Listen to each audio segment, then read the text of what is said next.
Diagnosed with Ewing's sarcoma of the femur 2 years ago. Prosthetic replacement was followed by both radio and chemotherapy. Her mother and grandmother both died from cancer before Shona's initial diagnosis, and she has a close relationship with her father, of whom she is very protective. A period of remission has now been followed by the appearance of deposits at 3 sites in her lung. With A-levels imminent and the promise of a university place, this recurrence could not have come at a worse time. The bad news has just been broken to her, but typically she is putting up a cheerful front as she talks to Dell, her favourite among the nurses on the adolescent oncology unit. Have you been busy? Yeah, it's been really busy while you've been away. But how are you feeling after the ward round? Oh, fine. Definitely okay. I mean, I was kind of expecting it anyway. Are you? I think so. I mean, it's a shame because I've got lots of studying to do, so... But anyway, I mean, you went to Ireland, didn't you? I did. What was it like? Oh, it was brilliant. It was so good to go home. Yeah? Really good. And I saw my niece and my 3 nephews. Oh, how are they? Great. Yeah, I haven't been back for ages. I really like to go. Yeah. How's the study going?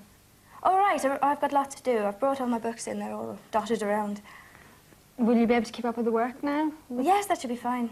Did you understand everything the prof said about the treatment and everything? I think so, yes. I mean, it's all sort of mulling around my head at the moment, but it should be fine. So, did you go to the wedding? I did. You did? I had a ball. I felt a bit like you when you were bridesmaid last year at your I know, brother's yes. wedding. It was really nice because I had little petals. I put little rosebuds in my hair. Oh. Yeah, they did it really professionally. It was lovely. So, I mean, what are we going to do anyway about treatment and everything? Well, A-levels and, I mean, how are we going to fit it all in? Well, that sort of depends. I don't know. I mean, I've got exams and I've got studying to do all over the place. I mean, when can I do the treatment? Right, where's the piece of paper that Prof gave you? Here. Do you want me to go through it with you? Yes, Right. please. Did you understand about that you just have 3 little deposits in your lungs? Did you understand Yes, that? I understood that, yes. Right, okay then, right. So, what he said this afternoon was that because we got mileage out of the ifosfamide that you had the first time round, he thinks we can get a bit more out of it. Right. We got it the first time, we can get it a second time. Okay? But what he's going to do is add another drug into the cocktail to make sure we get it and it stays away. Right. Yeah? Right, and like the last time, it's going to be every 3 weeks. Okay? And after 3 treatments, he's going to review the situation and see if he gives you what we call high-dose treatment, yeah? Okay? Now, when are your exams, first of all? I mean, the priority... They're spread out. They're mainly June. June, right. So... Which is soon. It is, right. I mean, I'm kind of worried. Will I be able to take them? Well, let's get Margaret, the school teacher, involved. Do you remember Margaret? Yes. Right. And I think that she'll link up with your college. And we will try and get whatever work you need brought in with you or sent in advance or whatever. Right. I mean, how are you doing with your coursework? Are you pretty much up to date? Fine. I mean, there's so much to do, though. That's why I'm worried. Okay, when's your first deadline for your coursework? Oh, soon, in about 2 weeks. Right. You up to date with that? Yes. Okay. First exam is in June. Now, Prof said we'll try and work around that. You're happy to do it in here. Margaret will get your work up here if needs be. If not, she'll make sure that we're in touch with your school so that we can keep up to date there. Right. So, to be honest with you, I think that we can work that around because at a glance here, it's when you shouldn't be unwell. Because if you remember the last time when you were on treatment, we told you there's sort of a midway period when you could potentially become unwell when your blood counts drop. Right. That's the only thing that would put a sort of spanner in the works. When would that be? Well, if we keep the gauge plan on that. here, it's sort of, you have your treatment every 3 weeks. You're at risk midway through that 3-week period when you're at home. Now, if you stick to plan, your exams should be when you're actually back out of that risk period. Oh, brilliant. Okay. The problem will be in sort of trying to keep your studies going when you don't really feel all that well.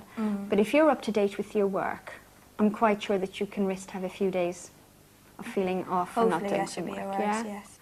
Okay. What's the worst of all of this? What do you mean, the worst thing that's going to Mm. The worst. Oh.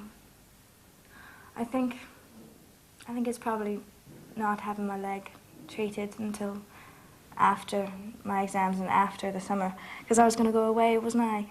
With my dad.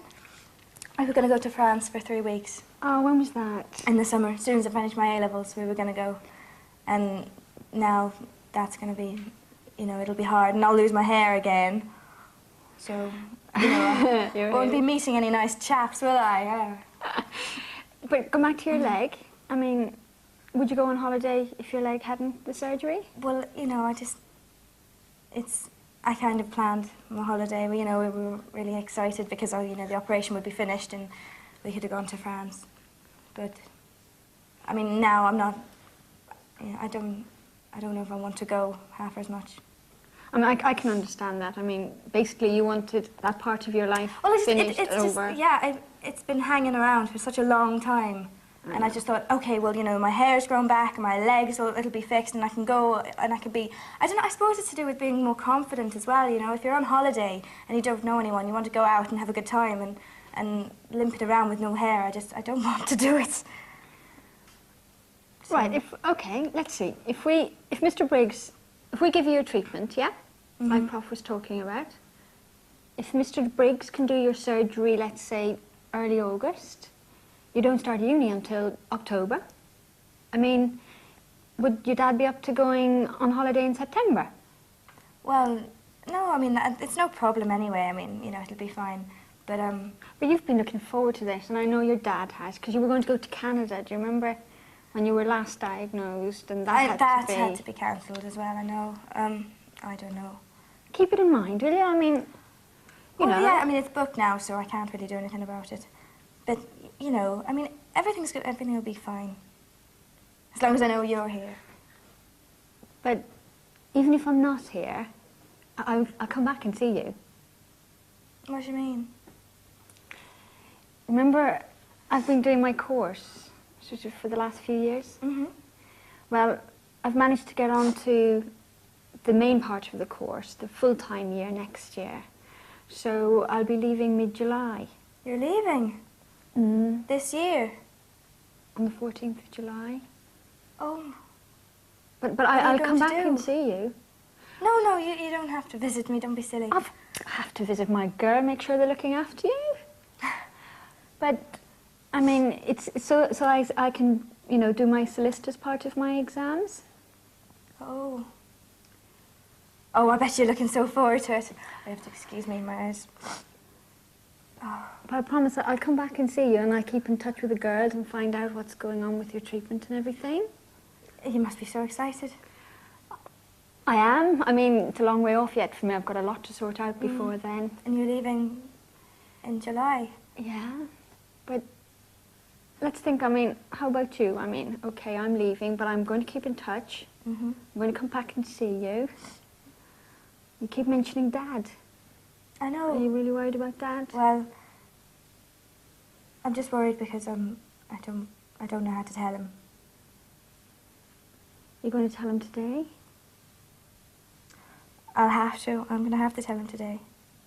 'Cause I think he probably knows. He knows well it's ward round day and that Prof was coming to see you, so he knows that you know. I know. It's just, I mean, I know he's been so worried lately about it all, and he's been through so much, and I don't want to add that. I know him, and I know he'll sit at home and he'll worry about me all the time. I don't want that. I don't want him to. So you're worrying about him in here, and he's worrying about you at home. Do you find it difficult to talk to him at home about it? No, not at all. It's just, he's always put on a brave front for me, and I can see that it upsets him a lot. Well, it sounds like you're putting on a brave front for him as well, are you, at home? And can you get upset? Do you find it difficult? No, I'm doing fine. Are you sure? It's a shame you're leaving. I said to you, I'll keep in touch. Yeah, I know. And even after. You don't have to come back. I mean, you're going to be very busy, aren't you? You're not going to have time anyway. Well, I'll only be down the road. I'm not going away to Bristol like you are. I know. It's tough, isn't it?